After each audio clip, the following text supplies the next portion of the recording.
how the iPhone trade-in program works. If you have an old iPhone and want to save money on a new one, Apple's trade-in program can give you credit toward a new purchase. First, open the Apple website or visit an Apple store. Look for the Apple trade-in option. Choose the iPhone model you want to trade in. Next, answer a few questions about the device, including its storage, condition, and whether it turns on and works properly.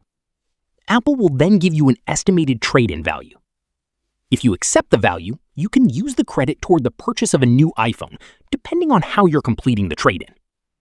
Before sending your old iPhone, make sure you back up your data.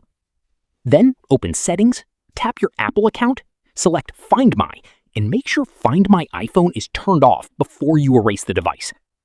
Now go to Settings, tap General, then Transfer or Reset iPhone. Select Erase All Content and Settings, and follow the instructions. When shipping the iPhone, use the packaging provided by Apple if you're completing a mail-in trade-in. And remember, the original iPhone box does not increase the trade-in value. The credit is based on the iPhone itself, its model, and its condition. And that's it. This is how the iPhone trade-in program works and how you can use your old iPhone to help pay for a new one. If this tutorial helped you out, make sure to like the video and subscribe for more helpful iPhone tutorials. And I'll see you in the next one.